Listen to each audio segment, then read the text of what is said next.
Hello everyone, welcome to Kavish IAS WBCS YouTube channel. WBCS 2023 এর প্রিলিমসের পরীক্ষাকে সামনে রেখে কাভিশ আইএস WBCS এর তরফ আমাদের ইউটিউব প্ল্যাটফর্মের তরফ থেকে তোমাদের জন্য যে ফ্রি প্রিলিমস ক্লাসের আমাদের যে অ্যারেঞ্জ করা হয়েছে সেখানে আজকে হিস্ট্রির আমরা যে টপিকটা নিয়ে আলোচনা করব সেটা হচ্ছে 16 মহাজনপদস বা ষোড়শ মহাজনপদ। তোমাদেরকে প্রথমত বলে রাখি এই যে ষোড়শ মহাজনপদ, এই ষোড়শ মহাজনপদকে নিয়ে আমি তোমাদের সঙ্গে তিনটে পার্টে ক্লাস করব। তোমরা যারা WBCS এর প্রিলিমস এর জন্য প্রস্তুতি নিচ্ছ 2023 এর, আমি মনে করি যে সেক্ষেত্রে এই ক্লাসগুলো তোমাদের কাছে কিন্তু বলা যেতে পারে এক প্রকার একটা রিভাইজ ক্লাস হয়ে যাবে, তাই না? কারণ পরীক্ষার আগে নতুন করে পড়ার তো প্রয়োজন নেই, যেটা পড়া হয়েছে সেটাকে যদি আমরা ঠিকঠাক করে রিভিশন করে নিই তাহলে সেক্ষেত্রে কিন্তু আমাদের অনেকটাই পরীক্ষার ক্ষেত্রে আমাদের প্রস্তুতিটা অনেকটাই জোরদার হবে। এবং মাই ডিয়ার স্টুডেন্টস, এখানে বলে রাখতে পারি যে এখানে আমরা কাভিশ আইএস WBCS এর তরফ থেকে যে এই যে প্রিলিমস এর জন্য ফ্রি ক্লাসগুলো করাচ্ছি, এই ক্লাসগুলো কিন্তু তোমরা লক্ষ্য করে দেখবে প্রত্যেকটা টপিকের ক্ষেত্রে কিন্তু আমরা যেটা করছি শুধু টপিকটা পড়াচ্ছি তাই না, আমরা প্রত্যেকটা টপিক পড়ানোর পর সেই টপিক থেকে কিন্তু রিলেটেড PYQs অ্যান্ড MCQs কিন্তু রাখছি, যেটা তোমাদের কাছে কিন্তু খুব হেল্পফুল হবে অন্তত পরীক্ষার কয়েকদিন বা কয়েক সপ্তাহ আগে তোমাদের নিজেদের প্রস্তুতিকে যাচাই করে নেওয়ার জন্য। তো চলো আর কথা না বাড়িয়ে আমরা শুরু করব আজকে আমাদের আলোচনা 16 মহাজনপদস বা যেটা আমরা বাংলায় বলি ষোড়শ মহাজনপদ। And you all are very well known about the fact that the 16 Mahajanapadas, the period of 16 Mahajanapadas, ষোড়শ মহাজনপদের সময়কাল কতটা? মনে রাখবে ষোড়শ মহাজনপদের সময়কাল হচ্ছে 600 খ্রিস্টপূর্বাব্দ। এবং তোমরা লক্ষ্য করে দেখো আমাদের এই কাভিশ আইএস WBCS এ আমাদের যে এই যে হিস্ট্রির যে ক্লাসগুলো চলছে, এই ক্লাসগুলো কিন্তু আমরা কোনো রকম কোনো বিক্ষিপ্তভাবে করাচ্ছি না।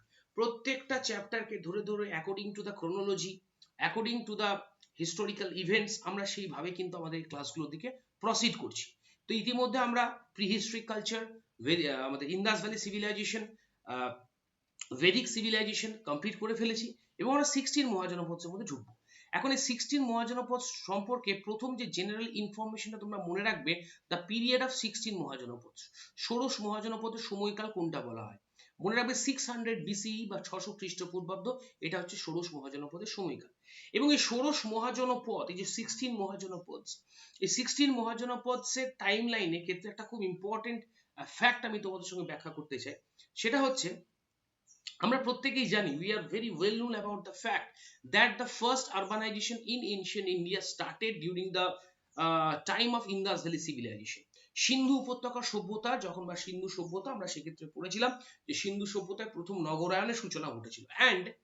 and তার সঙ্গে আমরা যখন ভেদিক সিভিলাইজেশন পড়লাম, at that time we have seen the village oriented civilization বা the village orientation, রাইট?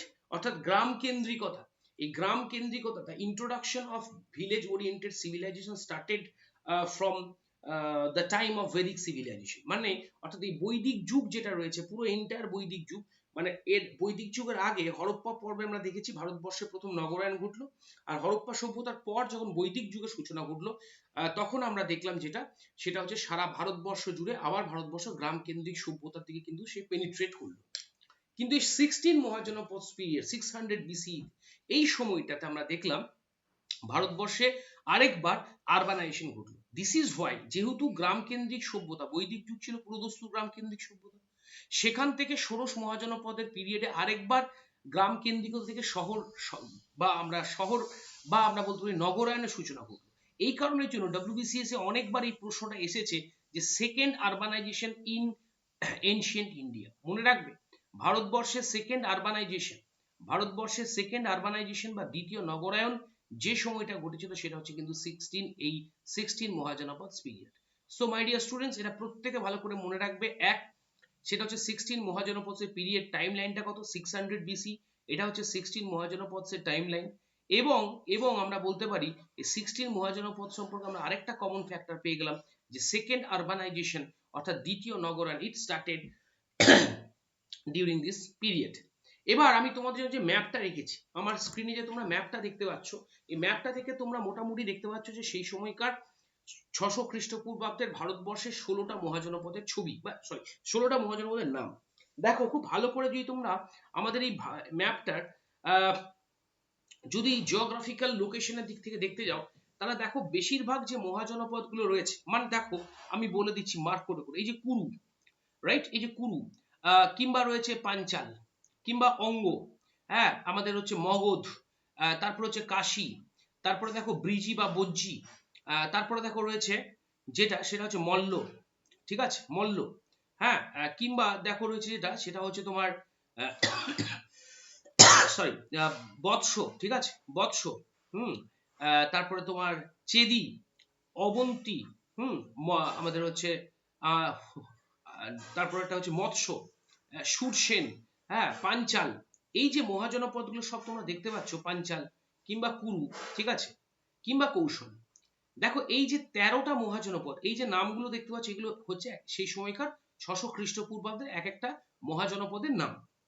এই যে 16টা মহাজনপদ সব মিলিয়ে আমাদের, তাই তো, তার মধ্যে দেখো 13টা মহাজনপদ, এই 16টা মহাজনপদের ভেতর দেখো 13টা মহাজনপদ বেসিক্যালি ভারতের যে অঞ্চলটার মধ্যে অবস্থিত সেটা হচ্ছে কিন্তু নর্থ ইন্ডিয়া, তাই না?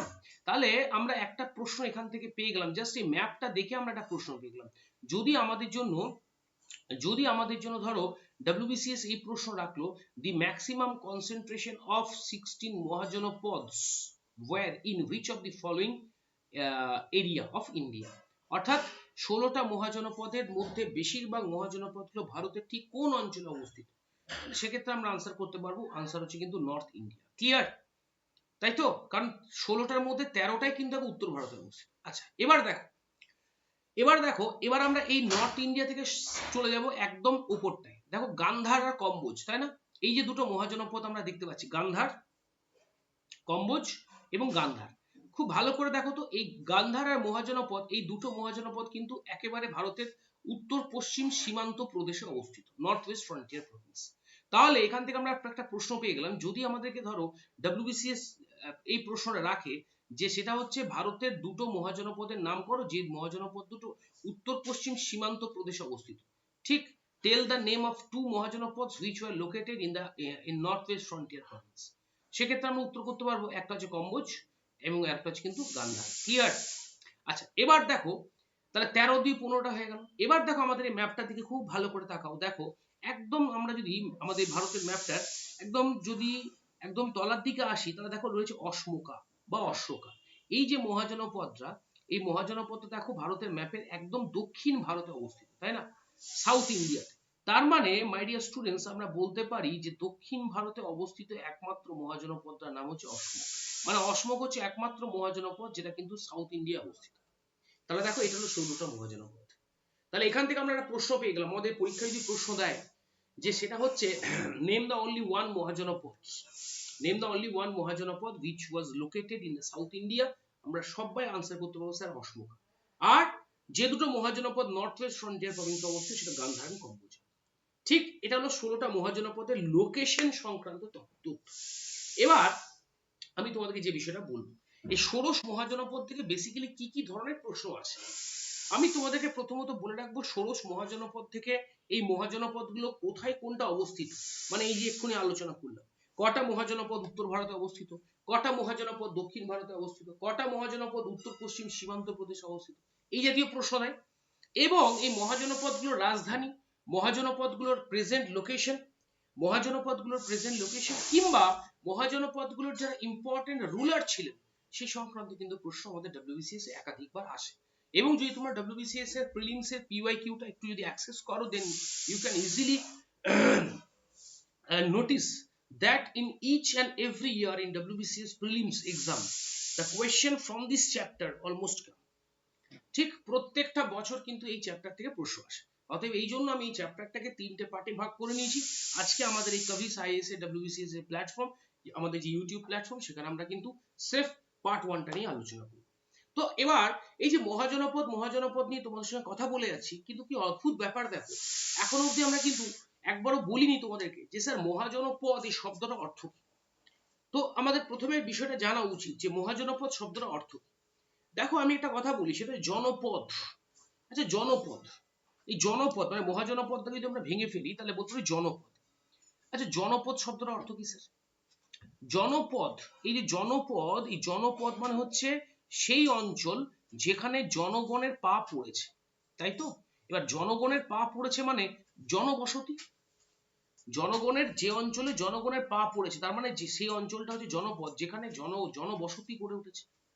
আর এই ছোট এই জনবসতি গুলো যখন বৃহৎ আকার নিয়েছে, তখনই সেটা হয়ে গেছে মহাজনপদ। ক্লিয়ার? মানে জনপদ মানে যেখানে জনগণের পা পড়েছে, যেখানে জনগণ তার বসতি স্থাপন করেছে, আর যেই এই জনপদ গুলো বৃহৎ আকার ধারণ করছে, সঙ্গে সঙ্গে হয়ে গেল সেটা মহাজনপদ। আমি যখন তোমাদেরকে লৌহ যুগের কথা বলেছিলাম, লৌহ যুগের কথা মাই ডিয়ার স্টুডেন্টস, তখন আমরা এটা বলেছিলাম তোমাদেরকে, এটা বলেছিলাম যে সেটা হচ্ছে বৈদিক যুগের হরপ্পানরা।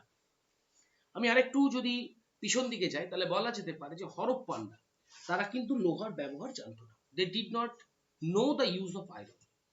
And বলা যেতে পারে in a wide scale, in a broad scale, the use of iron took place during the Vedic age, and specifically we can say that in the later Vedic period, the wide use of iron played a very crucial role in changing the mode of the civilization. মানেটা কি sir? মানেটা হচ্ছে যখন আর্য সভ্যতা সারা ভারতবর্ষে ছড়িয়ে পড়লো, উত্তর ভারত থেকে সারা ভারতবর্ষে, তখন ওই আর্যদের দ্বারা ব্যবহৃত লৌহজাত সামগ্রী দ্বারা বন জঙ্গলকে পরিষ্কার করে ব্যাপকভাবে কৃষিকাজ করার যে প্রবণতা আমরা দেখতে পেলাম, তার প্রেক্ষিতে কৃষিকাজ গড়ে উঠলো। এবং এই কৃষিকাজের কি হলো, ধীরে ধীরে কৃষিকার্যের বাণিজ্যিকরণ ঘটলো, অর্থাৎ কমার্শিয়ালাইজেশন এগ্রিকালচার, ব্যবসা বাণিজ্যের পরিধি বাড়লো, রাইট? এবং ভারতবর্ষের বিভিন্ন অঞ্চলের ভেতর এই ব্যবসা বাণিজ্যের মাধ্যমে সম্পর্ক গড়ে উঠল, ফলত জনপদগুলোর আকৃতি, আয়তন ধীরে ধীরে বৃদ্ধি পেতে থাকে। যখন এই ছোট ছোট জনপদগুলো একে অন্যের সঙ্গে কি বলবো যে তোমার অ্যামালগামেটেড হয়ে গেল, তখন এরা তৈরি হলো কিন্তু মহাজনপদ। ক্লিয়ার? আচ্ছা, এবার আমি তোমাদেরকে বলে রাখি, এই যে মহাজনপদ, 16টা জনপদ, দেখো তোমাদের মনে রাখার সুবিধার্থে বা তোমাদের পড়ার সুবিধার্থে, দেখো আমি একদম 16টা মহাজনপদের রাজধানী, তাদের প্রেজেন্ট ডে লোকেশন এবং তাদের ইম্পর্টেন্ট অ্যাসপেক্টস যেগুলো রয়েছে, সেটা কিন্তু একদম একটা মাইন্ড ম্যাপ বা ছকের মাধ্যমে দিয়ে দিয়েছি, যাতে তোমাদের পড়তে বা মনে রাখতে কিন্তু সুবিধা হয়। একটা হচ্ছে কি না, একটা হচ্ছে অঙ্গ মহাজনপদ, রাইট? এই অঙ্গ মহাজনপদের রাজধানী কোনটা? মনে রাখবে, রাজধানীগুলো কিন্তু পরীক্ষায় আসে। অঙ্গ মহাজনপদের রাজধানী চম্পা। চম্পা কোথায় অবস্থিত sir? Confluence of the Ganga and Champa river. ঠিক? অর্থাৎ এই রাজধানীগুলো মনে রাখতে হবে প্রত্যেকটা মহাজনপদে। তাহলে অঙ্গের রাজধানী চম্পা। চম্পা কোথায় অবস্থিত বললাম? Confluence of Ganga and Champa river. এই চম্পার পূর্ব নাম কি ছিল জানো তো?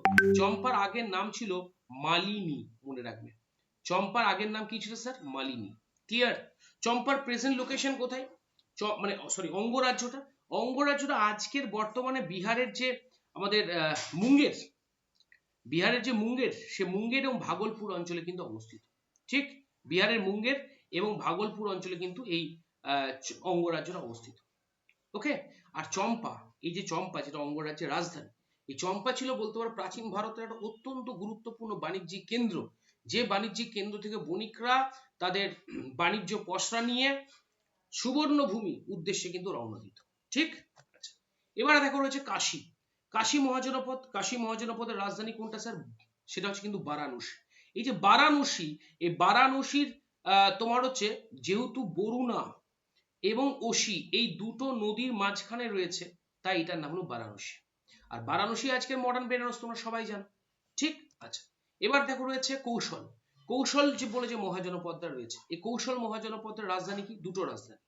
সরজু নদী, আমাদের রামায়ণে বর্ণিত সরজু নদী, এই যে সরজু নদী কৌশল রাজধানীকে বা কৌশল মহাজনপদটাকে দুটো ভাগে ভাগ করেছে। উত্তর দিকের যে রাজধানীটা রয়েছে, উত্তর দিকের রাজধানীটা, সেটার নাম হলো কি স্যার? না, সেটার নাম হলো কিন্তু শ্রাবস্তী। আর দক্ষিণ দিকের যে রাজধানীটা রয়েছে তার নাম কি? না, দক্ষিণ দিকের যে রাজধানী রয়েছে তার নাম হলো কিন্তু কুশাবতী। এটা প্রেজেন্ট লোকেশন কোথায়? এটার প্রেজেন্ট লোকেশন হচ্ছে কিন্তু ইউপি। ওকে? এবার আমি তোমাদের সঙ্গে যখন সেকেন্ড পার্টে আলোচনা করবো, তখন ডেফিনেটলি প্রত্যেকটা মহাজনপদকে ইন ডিটেল আলোচনা করবো। ঠিক আছে? অতএব জাস্ট এখানে আমি এখানে জাস্ট একটা কি বলবো যে এখানে জাস্ট একটা আমি তোমাদেরকে করে যাচ্ছি, মানে একটা ওভারঅল আইডিয়া দিচ্ছি। ঠিক আছে? এবার দেখো, চলে আসো মগধা।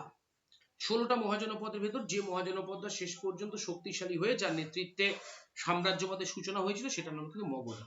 এই মগধ মহাজনপদ এটা দুটো রাজধানী ছিল মগধ মহাজনপদ, একটা রাজগৃহ বা গিরিব্রজ, আর পরবর্তীকালে তাদের আরেকটা রাজধানী ছিল যার নাম ছিল স্যার কি পাটালিপুত্র। মনে রাখবে রাজগৃহ বা গিরিব্রজ এটা ছিল তার প্রথম রাজধানী, আর পাটলিপুত্র ছিল তার সেকেন্ড ক্যাপিটাল। মনে রাখবে এই মগধ কোথায় অবস্থিত sir? Modern Patna and Gaya. Patna ও গয়াতে কিন্তু মগধ অবস্থিত। বেশ, মগধের পর চলে আসো, এবার এই চারটে মহাজনপদ পড়লাম।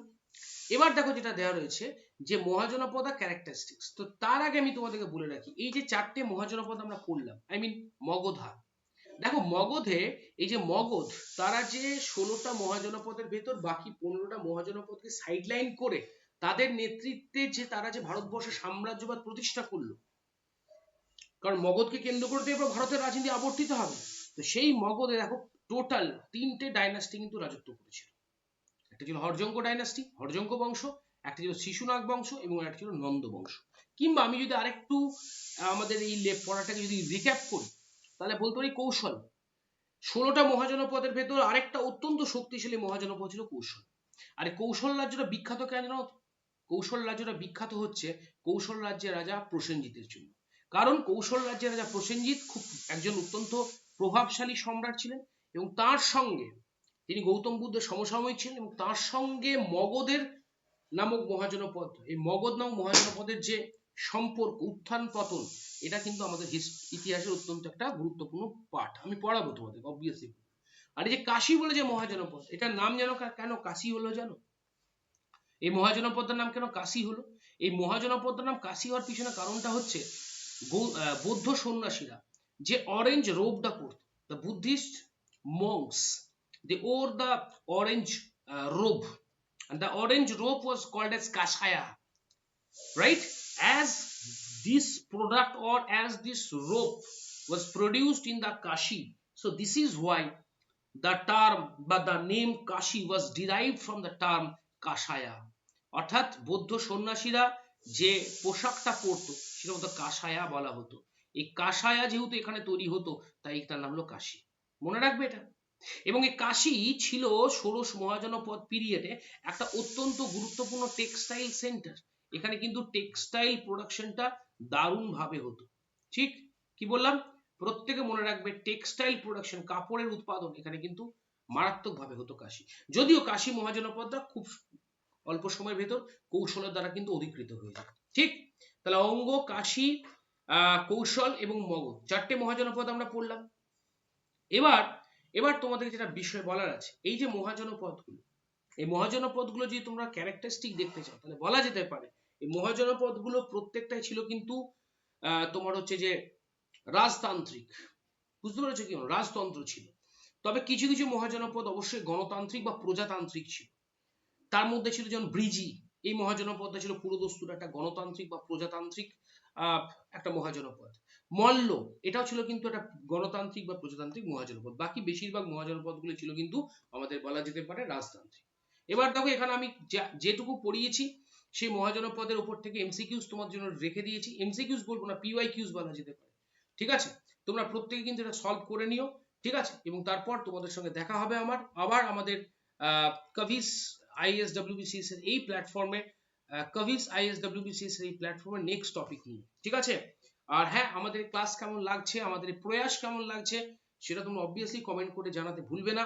আর যদি ভালো লেগে থাকে তাহলে বলবো কাভিস IAS WBCS এর এই ইউটিউব চ্যানেল তোমরা লাইক করো, সাবস্ক্রাইব করো, আর যদি মনে হয় শেয়ার করা যেতে পারে ডেফিনেটলি শেয়ার করতে পারো। ঠিক আছে, তোমাদের জন্য আমাদের প্রয়াস WBCS 2023 কে সামনে রেখে আমাদের এই যে উদ্যোগ ডেফিনেটলি তোমাদের পরীক্ষা ক্ষেত্রে সাহায্য করবে, এটুকু আশা রেখে আজকের মতো ক্লাস এখানে শেষ করলাম। Thank you.